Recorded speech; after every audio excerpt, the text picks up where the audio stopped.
Kasih karunia dan damai sejahtera Allah Bapa kita dan anaknya Tuhan Yesus Kristus menyertai saudara. Amin. Shalom, saudara-saudari yang terkasih di dalam nama Tuhan Yesus Kristus. Senang bisa menyapa saudara di tempat saudara berada hari ini. Dalam dimensi yang berbeda tetapi dalam dunia yang sama.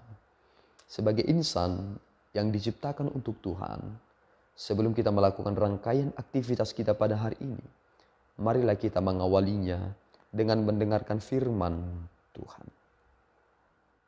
Shalom, pembacaan firman Tuhan pada hari ini tertulis pada Mazmur 38 ayat 10 yang berbunyi, Tuhan, Engkau mengetahui segala keinginanku dan keluhku pun tidak tersembunyi bagimu.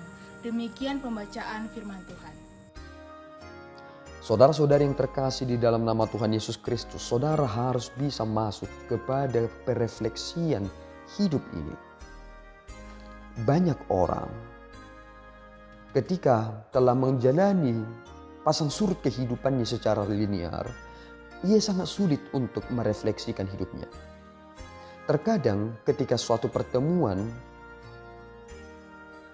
pembina dari pertemuan itu berkata kepada mereka yang datang ke pertemuan itu, siapakah di antara saudara yang bisa memberikan sepatah dua kata perihal tentang apa yang telah kita lakukan sebagai pesan moral dari setiap yang telah kita lakukan? Tidak banyak orang yang mau maju ke depan untuk memberikan pesan moral yang ia telah petik dari peristiwa yang telah ia jalani itu. Hal yang serupa juga sering terjadi dalam kehidupan kita. Kita sangat sulit untuk merefleksikan kehidupan ini, untuk masuk kepada ranah pengakuan iman yang sungguh-sungguh benar, sama seperti yang dilakukan oleh pemazmur dalam hal ini. Ia menyatakan bagaimana Tuhan mengetahui segala lika-liku kehidupannya, seluk-beluk kehidupannya. Meskipun dalam nats yang kita dengarkan hari ini berjudul doa pada waktu sakit, ternyata Daud menyatakan hal ini ketika ia mempersembahkan korban peringatan. Saudaraku yang terkasih, adakah dalam kehidupan kita ini yang Tuhan tidak ketahui?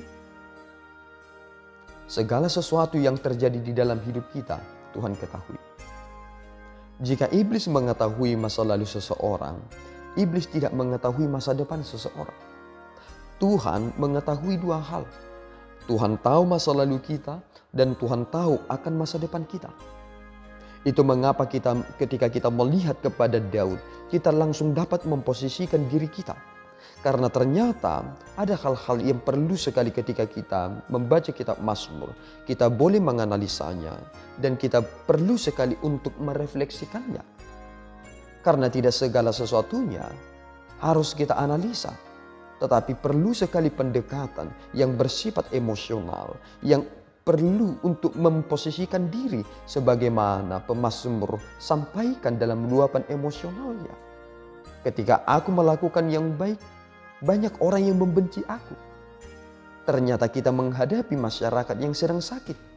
Jika ada seseorang yang membenci saudara, padahal saudara melakukan hal yang benar, yang baik sebagaimana Tuhan pesankan, dan mereka membenci saudara, berarti ada hal yang sedang sakit dari antara mereka.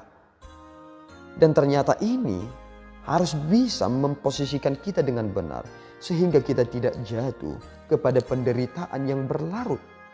Jika kita tidak mengerti akan pengertian yang sesungguhnya, maka naluri kita yang natural itu akan menjebak kita kepada perasaan yang kerasa kerusuk dalam kehidupan ini. Akibatnya kita tidak fokus dengan tujuan hidup kita. Jika saudara dulunya adalah orang yang bergairah untuk bekerja, tetapi sekarang saudara tidak memiliki lagi gairah untuk bekerja, kemungkinan besar saudara telah dialihkan fokusnya dengan sesuatu hal yang tidak penting. Saudara sebenarnya harus fokus untuk tujuan saudara. Tetapi karena ada orang yang mempengaruhi saudara, yang mungkin membenci saudara, yang tidak menginginkan saudara semakin maju, menginginkan saudara semakin tinggi, akhirnya saudara menjadi gagal karena terlalu fokus dengan orang yang tidak terlalu penting itu. Lihatlah bagaimana pemazmur ketika menyatakan itu kepada Tuhan. Engkau mengetahui segala keinginanku dan keluhku pun tidak tersembunyi bagimu.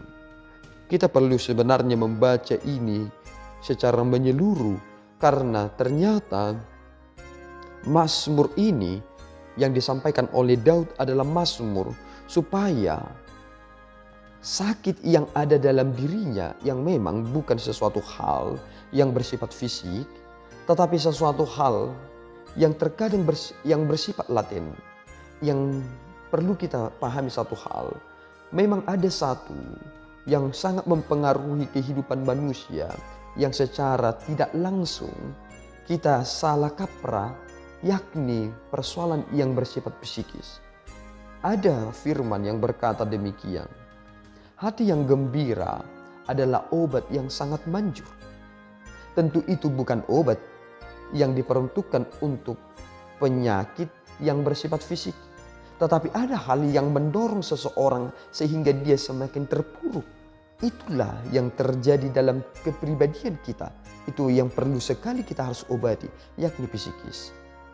Jika itu sudah langsung bisa mengobati, tentu kedepannya akan semakin beres. Tetapi jika kita tidak memiliki basic yang kuat, mau bagaimanapun kita akan terus menjadi jatuh dalam kehidupan ini. Itu mengapa orang-orang selalu membuat pendekatan-pendekatan yang mensugesti seseorang supaya tetap menjadi orang yang luar biasa. Lihatlah orang-orang yang selalu memotivasi.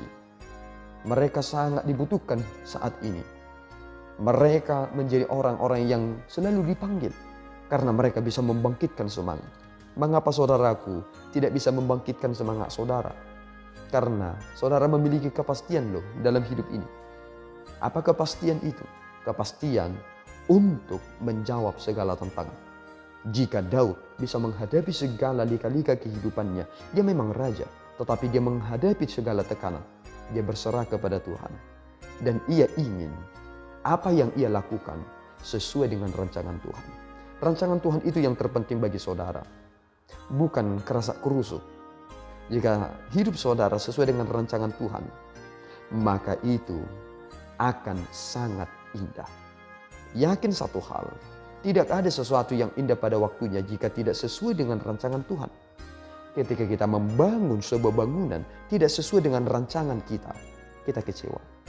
Kita sudah menyewa arsitek yang luar biasa, kita mengeluarkan uang yang besar, tetapi ketika kita mendapati apa yang kita inginkan tidak sesuai dengan gambar, kita sangat kecewa.